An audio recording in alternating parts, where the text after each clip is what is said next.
नमस्कार नेपाली मित्रों। दोस्तों, नेपाल की तरफ से एक बड़ा गजब का काम हुआ है। क्या काम हुआ है ये बताने से पहले आपको बता देते हैं, नेपाल की फॉरेन मिनिस्टर आरजू राणा देउबा, उनकी मुलाकात भारत में मोदी से भी होती है और अपने समकक्षी जयशंकर से भी होती है। और ये बहुत ही अच्छी बात है कि नरेंद्र मोदी ने आरजू राणा के लिए समय निकाला। बाकी तो दोस्तों आप जानते ही हैं कि नरेंद्र मोदी नेपाल के छोटे मोटे नेताओं से नहीं मिलते हैं। इसका उल्टा नेपाल के प्रधानमंत्री भी, भारत का कोई अधिकारी जाता है तो नेपाल का प्रधानमंत्री भी फटाफट उनसे मिलने आ जाता है। ये नेपाली प्रधानमंत्रियों का एक प्रकार का बहुत बड़ा अपमान है। आपने देखा होगा हाउ यांग थी चाइनीज एम्बेसडर, वो बिना बताए घुस जाती थी प्रधानमंत्री के ऑफिस में, राष्ट्रपति के ऑफिस में। इससे क्या होता है? किसी देश का अपमान होता है। प्रधानमंत्री, राष्ट्रपति ये बड़े पद के लोग हैं।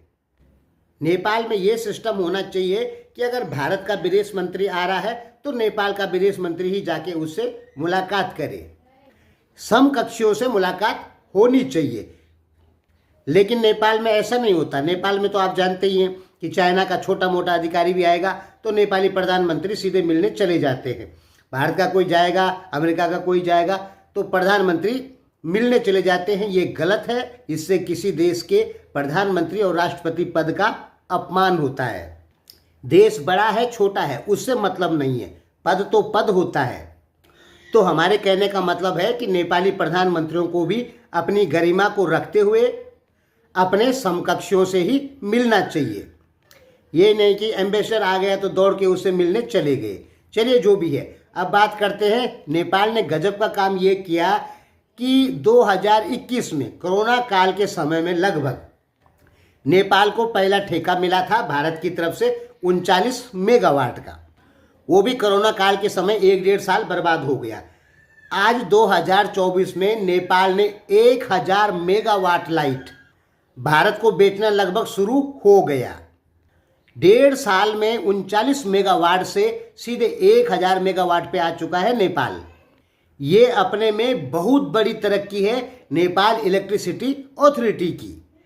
और दोस्तों, मैं गारंटी देता हूं 4 साल या 5 साल के अंदर ही अंदर नेपाल भारत को 10,000 मेगावाट प्लस लाइट बेचेगा, गारंटी। और नेपाल की जीडीपी में कितना का प्रॉफिट होगा जानते हैं? जितना नेपाली लोग विदेशों में जाके पैसा कमाते हैं उतना पैसा नेपाल बिजली विभाग ही अकेले कमा लेगा। जान लीजिए इस चीज को, क्योंकि मैंने इस पे पिछले 4 साल से अच्छे से रिसर्च किया है। अभी भारत में 251 किलोवाट का समझौता और हो गया तो टोटल मिला के कितना हो गया? लगभग 1050 मेगावाट लाइट हो गई। और वो भी 1.5 साल में। वो भी उस समय तैयारियां नहीं थी, अब तो तैयारियां बहुत तेजी से चल रही है। अब तो 10,000 मेगावाट पहुंचाने के लिए मुश्किल से 4 साल का समय लगेगा या 5 साल का लास्ट। और ये जो 10 साल की बात हुई है, ये 10 साल तो है, लेकिन ये फिर रिन्यूअल होता है, फिर 10 साल के लिए और फिर 10 साल के लिए और, यानी लगातार नेपाल भारत को लाइट बेचता रहेगा। ये नेपाल के लिए बहुत बड़ी उपलब्धि है।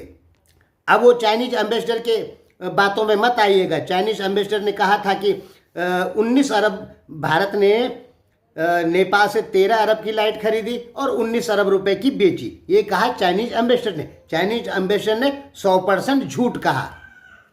उस पर मैं पहले ही वीडियो बना के बता चुका हूं। अगर 19 अरब रुपए की लाइट भारत ने बेची तो नेपाल भी तो 1500 मेगावाट 2000 मेगावाट लाइट पैदा करता है, अपने खपत करता है अपने देश के लिए। यानी नेपाल ने उस साल 48 अरब रुपए की लाइट खपत हुई, जबकि नेपाल 20 या 22 या 25 अरब रुपए की लाइट खपत करता है।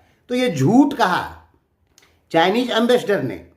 अगर 19 अरब की लाइट भारत से खरीदी तो लाइट गई कहां? नेपाल ने इतनी सारी लाइट का किया क्या? नेपाल भी तो अपना 1500 मेगावाट 2500 मेगावाट लाइट उत्पादन करता है कि नहीं करता? वो भी तो लाइट है। तो वो झूठ कहा था। अगर आपको लगता है कि चाइनीज एम्बेसडर ने सही कहा तो आप टोटली ब्रेन वॉश हैं। तो ये कंफर्म जान लीजिए कि आने वाले 4 साल के अंदर ही अंदर नेपाल भारत को 10,000 मेगावाट लाइट बेचने में सफल होगा और 100% गारंटी के साथ होगा, क्योंकि रफ्तार से पता पड़ गया। 2021 में 39 किलोवाट का सौदा हुआ, आज 1000 किलोवाट पे मेगावाट पे पहुंच गई बात। माफ़ करना दोस्तों, मैंने शायद भी पहले किलोवाट का प्रयोग कर दिया है, मेगावाट का प्रयोग करना चाहिए था मुझे। 10 लाख वाट बराबर 1 मेगावाट होता है, 10 लाख वाट। अब 10 लाख में 1000 का भाग दे देंगे तो निकल आएगा किलोवाट।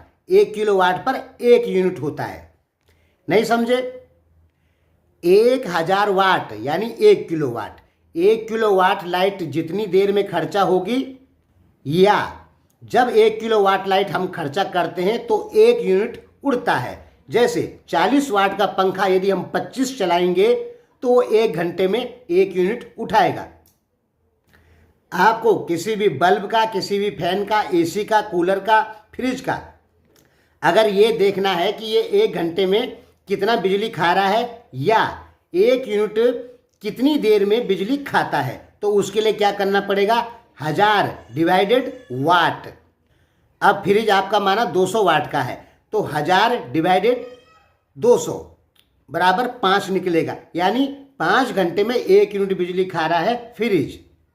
अब आपका 40 वाट का पंखा है तो 1000 डिवाइडेड 40 निकलेगा 25, यानी 25 पंखे लगातार 1 घंटे चलेंगे तो 1 यूनिट बिजली खपत होगी। ये था बिजली का छोटा मोटा हिसाब किताब। अभी बहुत सारे कमेंट हम लोग पढ़ रहे हैं जिसमें बहुत सारे नेपाली लोग इसे मजाक समझ रहे हैं। उनका मानना है कि बिजली बेच के नेपाल धनी नहीं होगा। तो ऐसा नेपाली लोग क्यों सोच रहे हैं, जबकि कन्फर्म है बिजली बेच के नेपाल की जीडीपी में 12% इंक्रीज हो जाएगी जीडीपी, यानी खरबों रुपए कमाएगा नेपाल। लेकिन नेपाल के लोग बहुत सारे ऐसा क्यों कहते हैं कि बिजली बेच के नेपाल धनी नहीं होगा? इसका मुख्य कारण है नेपाल की सोशल मीडिया, जिस पे चाइनीज समर्थक विश्लेषक बैठे हैं और उनका काम है नेपाली लोगों को भड़काना।